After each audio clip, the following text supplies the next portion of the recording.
اچھا، ایک اور سوال سبیلوں کے حوالے سے پوچھا جاتا ہے کہ محرم میں سبیلیں لگانا، ان سبیلوں سے پانی پینا. تو دیکھیں وہ بھی شیعہ حضرات کا مسلک ہے، ان کا کانسیپٹ ہے کہ وہ حضرت حسین کے نام کی سبیلیں لگاتے ہیں. میں بار بار کہہ رہا ہوں کسی کو چھیڑے نہیں، اپنا مسلک چھوڑے نہیں، دوسرے کو چھیڑے نہیں. یہ میں اہل سنت والجماعت کے لیے مسائل ریکارڈ کروا رہا ہوں کہ ہمارے لیے کسی بھی چیز کے جائز اور ثواب ہونے کے لیے دلیل کی ضرورت ہے. دلیل قرآن و سنت ہے، صحابہ ہیں. تو ہمیں نہ اہل بیت سے اس کا کوئی ثبوت ملتا ہے، نہ صحابہ سے، نہ قرآن و سنت سے کہ محرم میں صحابہ نے سبیلیں لگائیں. حضرت حسین رضی اللہ تعالیٰ عنہ کی شہادت کے بعد اہل بیت میں سے کسی نے سبیلیں لگائی ہوں یا انہوں نے سبیلیں لگانے کا حکم دیا ہو، کہیں بھی نہیں ملتا. یہ عمل بھی بدعت ہے، ناجائز ہے، اس سے اجتناب کریں. اور ایک عجیب بات ہے، کبھی آپ اس کو غم کا مہینہ کہتے ہیں اور کالے کپڑے پہنتے ہیں اور سبیلیں لگا کے لوگوں کو شربت پلا رہے ہیں. تو یہ تو خوشی کے موقع پہ ہوتا ہے نا، خوشی کے موقع پہ کھلایا پلایا جاتا ہے. تو یہ ایک کنفیوژن ہے کہ یہ خوشی منا رہے ہیں کہ غم منا رہے ہیں. تو کھلانا پلانا خوشیوں کے موقع پہ ہوتا ہے. تو اس لیے آپ ان چیزوں سے اجتناب کریں، نہ سبیل لگائیں، نہ اس پہ کھڑے ہو کر پانی پئیں. جو لگا کے بیٹھا اس کو چھیڑے نہیں، آپ تنگ نہ کریں، وہ اس کا مسئلہ ہے، اس کو چھوڑ دیں. دنیا میں بہت سارے فرقے ہیں، کس کس کو آپ قابو میں کریں گے؟ ملک میں انارکی پھیلتی ہے، ملک میں فسادات ہوتے ہیں. کسی سے نفرت کرنے کی ضرورت نہیں ہے، کسی کو ٹاؤنٹنگ کرنے کی ضرورت نہیں ہے، طنز تانے کی ضرورت نہیں ہے. جو لگا کے بیٹھا ہوا ہے لگائے، جو پی رہا ہے اس کو پینے دیں، چھیڑے نہیں.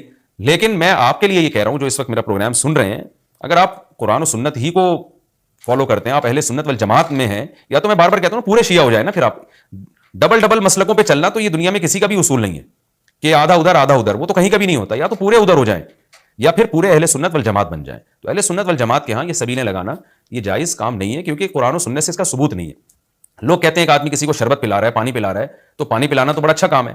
پانی پلانا اچھا کام ہے، پورے سال کسی دن کو خاص کر لینا یہ اچھا کام نہیں ہے. تو اس سے بدعت کی تائید ہوتی ہے. تو اگر کوئی پیاسا آپ کو نظر آتا ہے تو محرم میں ہو تو محرم میں بھی پلائیں، سفر میں ہو تو سفر میں بھی پلائیں.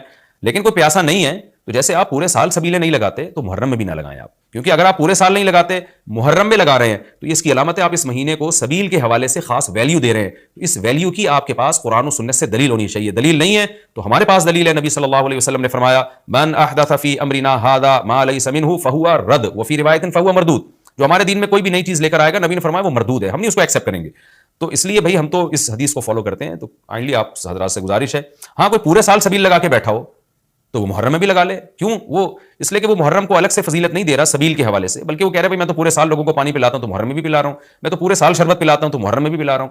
لیکن ایک آدمی سال کے 11 مہینے نہیں پلاتا، صرف محرم میں سبیل لگا کے بیٹھا ہے، اس کا مطلب وہ اس مہینے کو سبیل کے حوالے سے زیادہ ویلیو دے رہا ہے. اس ویلیو کے لیے میں نے کہا دلیل چاہیے. دلیل آپ کے پاس اگر نہیں ہے تو پھر وہ حدیث ہے جو ہمارے دین میں نئی چیز ایجاد کرے گا تو وہ چیز مردود ہے. اس لیے اس عمل سے بھی اجتناب کریں. دیکھیں جنت میں جانے کے لیے ہمیں وہ کام کرنے پڑیں گے جو اللہ رسول نے بتائے ہیں، اور اس میں اپنی طرف سے ایڈیشن کرنا یہ ناجائز ہے. اس عمل کو شریعت میں بدعت سیئہ کہا جاتا ہے. اللہ تعالیٰ ہماری حفاظت کرے.